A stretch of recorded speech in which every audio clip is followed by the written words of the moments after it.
पूर्व मध्यकाल यानी भक्ति काल। पूर्व मध्यकाल यानी भक्ति काल का समय विक्रम संवत 1375 से लेकर विक्रम संवत 1700 तक माना गया है। भक्ति काल का समय 325 वर्ष का है। भक्तिकालीन साहित्य का अध्ययन करने से पहले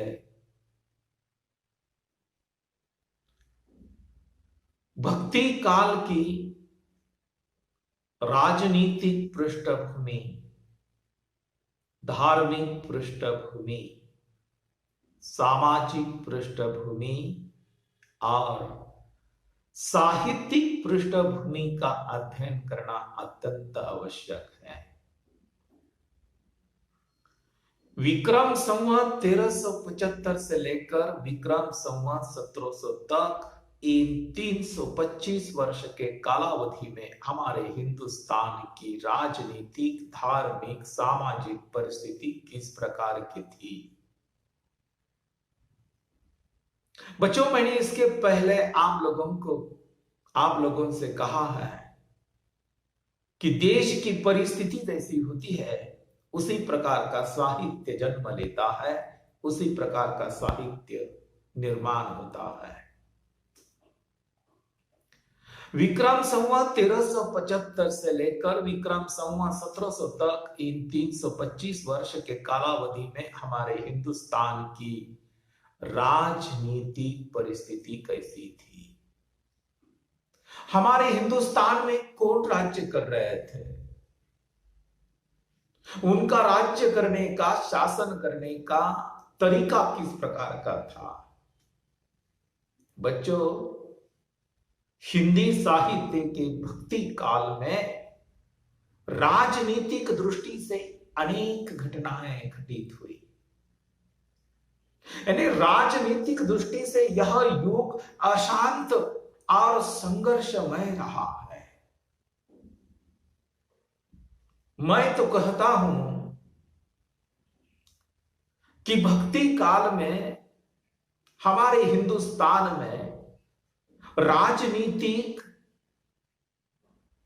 उथल पुथल जितनी हुई या राजनीतिक घटनाएं जो घटित हुई, जो संघर्ष हुआ, वह आदिकाल में नहीं हुआ। विक्रम संवत 1445 में दिल्ली का शासक तैमूर लंग के निर्घुण अत्याचारों को देख चुका था। बच्चों, 1445 में दिल्ली का शासक तैमूर लंग के हाथ में था। दिल्ली के राजगद्दी पर तैमूर लंग बैठा हुआ था। उसके निर्घुण अत्याचार जो थे वह सारा देश देख रहा था। तैमूर लंग एक पैर से लंगड़े थे। तैमूर लंग के बाद 15वीं शताब्दी में दिल्ली का शासन तुगलक सैयद लोदी ने किया।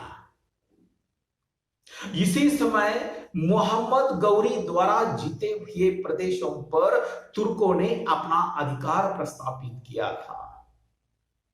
अलाउद्दीन खिलजी ने केंद्रीय शासन को दृढ़ बनाने का, मजबूत बनाने का असफल प्रयत्न किया। परिणाम क्या हुआ? परिणामतः 14वीं 15वीं शताब्दी में हिंदू तथा मुसलमान छोटे छोटे राज्य हमारे हिंदुस्तान में निर्माण हुए।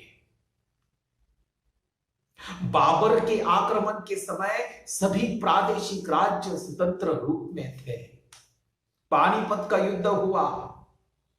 पानीपत के युद्ध में बाबर ने इब्राहिम लोधी का पराभव किया। इब्राहिम लोधी के पराभव के बाद राणा सांगा का पराभव कर बाबर ने राजपूतों को भी नष्ट कर दिया। परंतु बच्चों, कोई शेर होता है तो कोई सवा शेर होता है।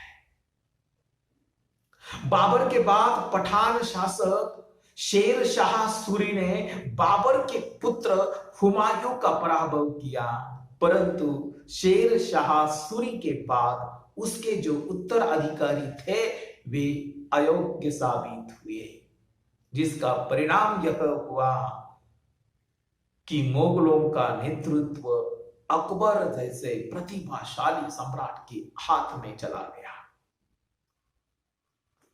दिल्ली सम्राट अकबर के सामने देश के छोटे छोटे हिंदू तथा मुसलमान राज्यों ने समर्पण कर दिया। बच्चों, इस काल में राज्य विस्तार की तीव्र इच्छा के कारण निरंतर युद्ध होते थे। हर एक मुस्लिम राजा को, हर एक मुस्लिम बादशाह को एक आस थी, एक इच्छा थी, और वह केवल राज्य विस्तार की इच्छा थी। और राज्य विस्तार की इच्छा के कारण हमेशा देश में युद्ध होते थे। सामान्य जनता राजनीति के प्रति अत्यंत उदासीन थी और साथ ही साथ धर्म पर आघात लगने के कारण सामान्य जनता मन ही मन असंतुष्ट थी। बच्चों, ये मुसलमान शासकों की राजनीति कैसी थी? राजनीति में कूटनीति, राजनीति में छल कपट उचित समझा गया। जनता की शासक वर्ग के प्रति कोई सहानुभूति नहीं थी। अधिकांश मुसलमान शासकों ने अपने धर्म का प्रचार करते समय धन का लोभ और अपने आप को काजी सिद्ध करने के लिए, धर्म का प्रचारक सिद्ध करने के लिए उन्होंने हिंदू धर्म के प्रतीक मंदिरों और मूर्तियों को तोड़ा। उसका परिणाम क्या हुआ? हिंदू जनता में इसकी मनोवैज्ञानिक प्रतिक्रिया होना स्वाभाविक था। बच्चों, हिंदू मुसलमान शासकों ने भारतीय हिंदू लोगों के मंदिरों और मूर्तियों को तोड़ा। जनता में यानी भारतीय हिंदू धर्म के लोगों में उसकी मनोवैज्ञानिक प्रतिक्रिया हुई। उसका परिणाम जनता का ध्यान समाज संगठन की ओर गया, धर्म के संगठन की ओर गया। दक्षिण भारत में आंदोलन प्रारंभ हुआ।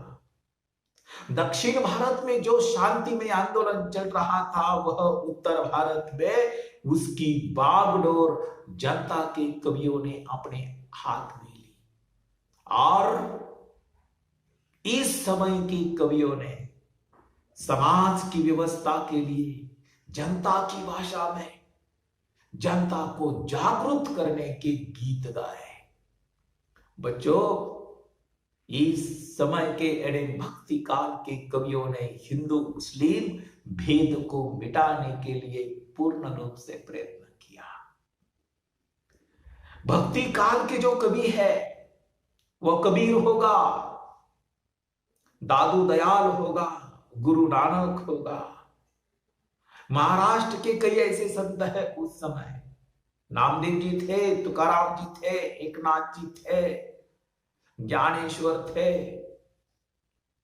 बच्चों, इन संत महात्माओं का योगदान अपने देश के लिए बहुत महान है। उनकी तुलना नहीं की जा सकती। इस प्रकार देखा जाए तो भक्ति काल में देशी शासकों को, देशी राजाओं को विभिन्न शक्तियों का सामना करना पड़ा। हिंदू हो या मुसलमान राजा स्वतंत्रता के लिए अंत तक लड़ते रहे और कुछ विदेशी शासकों द्वारा भी देशी राजाओं पर अत्याचार होते रहे। इस तरह की भक्ति काल की ये राजनीतिक परिस्थिति है।